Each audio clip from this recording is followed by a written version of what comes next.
تم نگہبان بن کر جیو تو صحیح، یہ زمانہ ادب سے جھکائے گا سر، تم مسلمان بن کر جیو تو صحیح۔ السلام علیکم دوستو، کیسے ہیں آپ؟ سنیں گے دوستو عمران پرتاپ بری کی بہترین نظم۔ سے پہلے خاص بات سنتے ہیں، دل میں برائی رکھنے سے بہتر ہے کہ ناراضگی ظاہر کر دو۔ چلے پہلے سنتے ہیں عمران پرتاپ بری کی نظم۔ تو آپ سے گزارش ہے ویڈیو کو لائک کیجیے اور چینل کو ضرور سبسکرائب کیجیے۔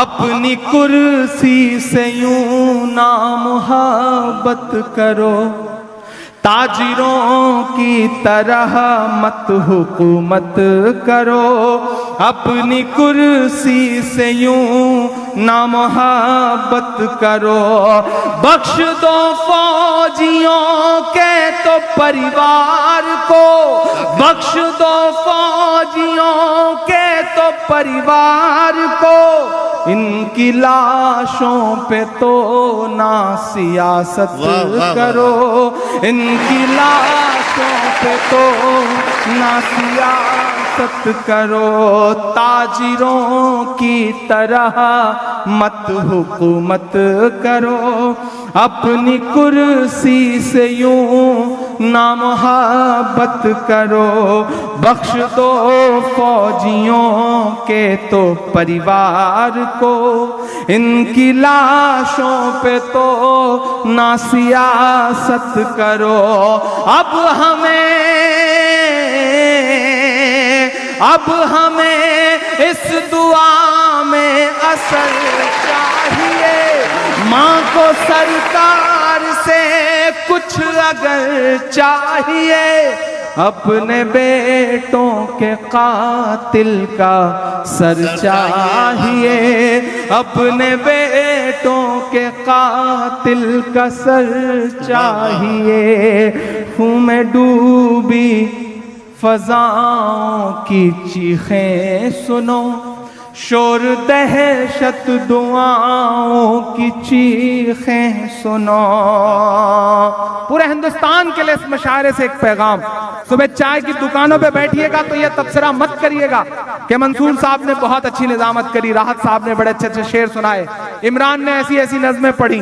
ان چار مصروں کو ذہن میں رکھیے گا اور اس پر تبصرہ کریے گا کہ اس طرح حوصلے آزمایا کرو، کیا اچھا ہے مصرع، اس طرح حوصلے آزمایا کرو، مشکلیں دیکھ کر مسکرایا کرو، مشکلیں دیکھ کر مسکرایا کرو۔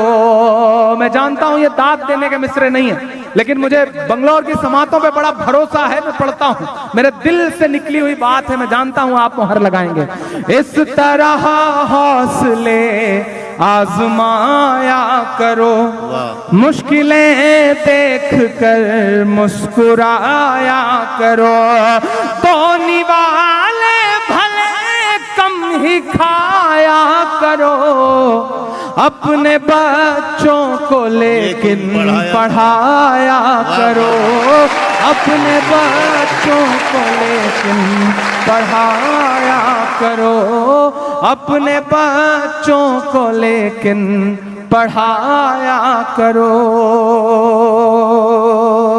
مائی ہے کہ سچ کی پہچان بن کر جیو تو صحیح، تم نگہبان بن کر جیو تو صحیح، تم نگہبان بن کر جیو تو صحیح، یہ زمانہ ادب سے جھکائے گا سر، تم مسلمان بن کر جیو تو صحیح، تم مسلمان بن کر جیو تو صحیح۔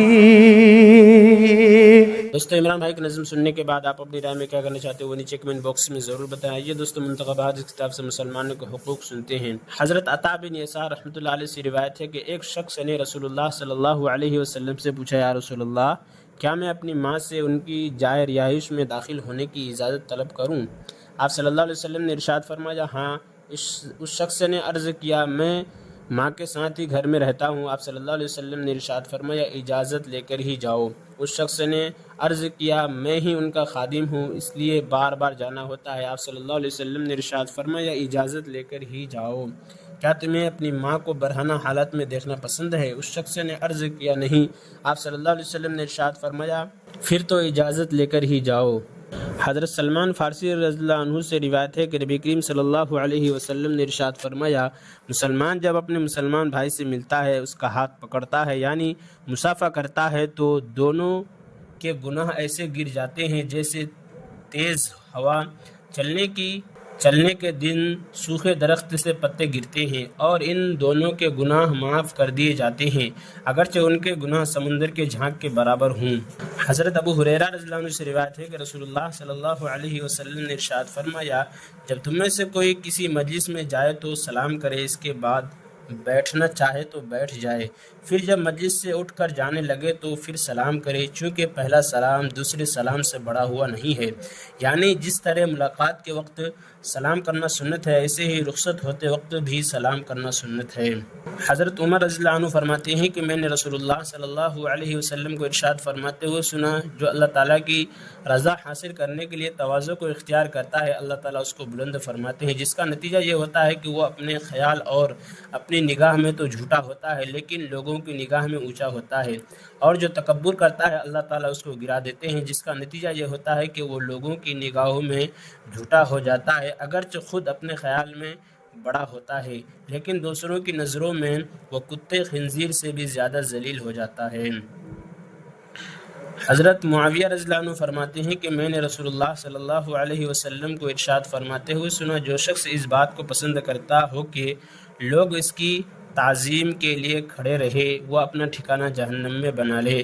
فائدہ اس وعید کا تعلق اس صورت سے ہے کہ جب کوئی آدمی خود یہ چاہے کہ لوگ اس کی تعظیم کے لیے کھڑے ہوں لیکن اگر کوئی خود بالکل نہ چاہے مگر دوسرے لوگ اکرام اور محبت کے جذبہ میں اس لیے کھڑے ہو جائے تو یہ اور بات ہے.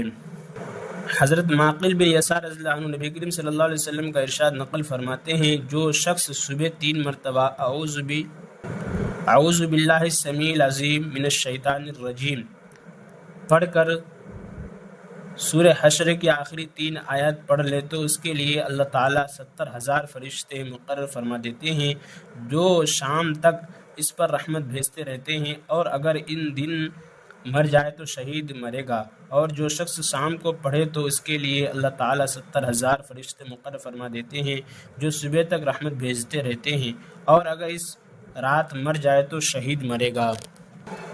حضرت عثمان بن عفان رضی اللہ عنہ سے روایت ہے کہ رسول اللہ صلی اللہ علیہ وسلم نے ارشاد فرمایا جس نے وضو کیا اور اچھی طرح وضو کیا یعنی سنتوں اور آداب و مستحبات کا اہتمام کیا تو اس کے گناہ جسم سے نکل جاتے ہیں یہاں تک کہ اس کے ناخنوں کے نیچے سے بھی نکل جاتے ہیں. فائدہ علماء کی تحقیق ہے کہ وضو نماز وغیرہ عبادات سے صرف گناہ صغیرہ معاف ہوتے ہیں کبیرہ گناہ بغیر توبہ کیے معاف نہیں ہوتے. اس لیے وضو نماز وغیرہ عبادات کے ساتھ توبہ و استغفار کا بھی اہتمام کرنا چاہیے. البتہ اللہ تعالیٰ اپنے فضل سے کسی کے گناہ کبیرہ بھی معاف فرما دے تو دوسری بات ہے.